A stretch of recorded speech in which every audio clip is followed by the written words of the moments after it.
இப்போ வந்து நம்ம வந்து எக் ஆம்லேட் மசாலா எப்படி செய்கிறதுன்னு ஈவினிங் ஸ்நாக்ஸ் பார்க்கலாம். வாங்க வீடியோக்குள்ளே. மறக்காமல் நம்ம சேனலை சப்ஸ்கிரைப் பண்ணிக்கோங்க. ஹாய் ஃப்ரெண்ட்ஸ், வெல்கம் அவர் பாப்பா கேட் சேனல். இப்போ நாங்கள் எக் ஆம்லேட் மசாலா பண்ணுறதுக்கான தேவையான பொருட்கள் தான் எடுத்து வச்சுருக்கோம். அதுக்கு ஆனியன், தக்காளி எல்லாம் எடுத்து வச்சுருக்கோம். எங்கள் அக்கா பொண்ணு நானே கட் பண்ணி தரேன் சின்னம்மான்னு சொல்லிவிட்டு எனக்கு வந்து கட் பண்ணி கொடுத்து ஹெல்ப் பண்ணா. நான் எங்கள் அக்கா வீட்டுக்கு வந்திருந்தேன் இப்போ தான். ஸோ அதனால் வந்துட்டு ஈவினிங் ஸ்நாக்ஸ் என்ன பண்ணுறதுன்னு தெரியல.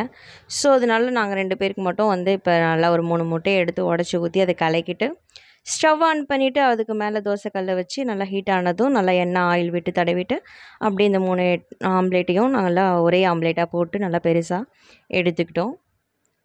அது நல்லா ஹீட் ஆனதும் நல்லா ஒரு ஆயில் விட்டு நல்லா திருப்பி எடுத்துக்கலாம். நல்லா வெந்துருச்சு.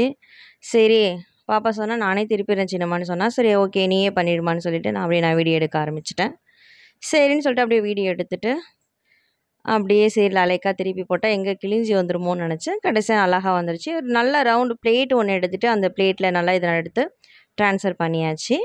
ட்ரான்ஸ்ஃபர் பண்ணிவிட்டு நாங்கள் அப்படியே சரி இதுக்கு தேவையான ரெடியாக பண்ணுவோம், இதுக்கப்புறம் தான் வேலையே இருக்குது இதில்ன்னு சொல்லிவிட்டு அதை வெட்டின வெங்காயம், தக்காளி எல்லாத்தையும் இப்போ வந்து ஒரு கடாய் வச்சு அதில் லைட்டாக ஆயில் ஊற்றி லைட்டாக கடுகு, கருவேப்பிலை எல்லாம் போட்டு நம்ம தாளிச்சிடலாம்.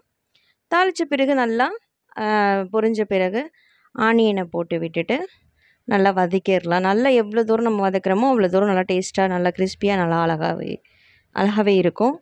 ஸோ அதனால் பாப்பா வதக்க ஆரம்பிச்சிட்டா. பாப்பாவுக்கு கை வலிக்குதுன்னு சொல்லிட்டு நான் கொஞ்சம் வாங்கி வதக்கிட்டு இருந்தேன். அவள் இந்த முட்டையை வந்து லைட்டாக கட் பண்ணா. எனக்கு லைட்டாக பசிக்கிற மாதிரி இருந்துச்சுன்னு லைட்டாக நான் அப்படியே கொஞ்சம் கட் பண்ணி சாப்பிட்டு பார்த்தேன். டேஸ்ட் நல்லாவே இருந்துச்சு. இதை மாதிரி அழகாக ரோலாக கட் பண்ணி எடுத்துக்கிட்டாங்க நம்ம பாப்பா.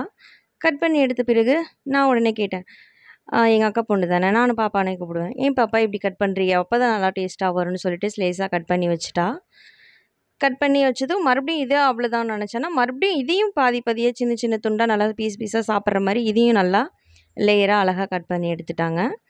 சரின்னு சொல்லிட்டு நம்ம விளாக் எடுக்கலான்னு சொல்லிட்டு நான் அப்படியே வீடியோ எடுத்துக்கிட்டே கண்டினியூ பண்ணிட்டேன். பாப்பாவுக்கு லைட்டாக நான் ஹெல்ப் பண்ணேன். லைட்டாக ஆனியன் மட்டும் தான் நான் வதக்கினேன். பட் ஆனால் எங்கள் பாப்பா தான் இதை செஞ்சா.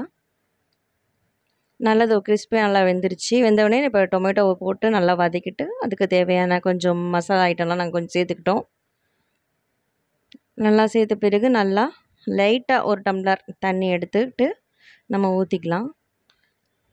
நம்ம இப்போ வந்து ஆக்வாகார்டு மாட்டியிருக்கோம். ஸோ அதனால் அதிலே நம்ம பியூரிஃபை நல்லா பிடிச்சிட்டு நம்ம லைட்டாக தண்ணி ஊற்றி நல்லா வதக்கிட்டு வெயிட் பண்ணியிருக்கலாம். இப்போ முட்டை மசாலா ரெடி ஆகிடுச்சு. இது பேர் எக் ஆம்லேட் மசாலா. டேஸ்ட்டாகவே சூப்பராக இருந்துச்சு. நான் எதிரே பார்க்கல எங்கள் பாப்பா இவ்வளோ தூரம் எனக்கு செஞ்சு கொடுத்துருக்கா. Okay bye.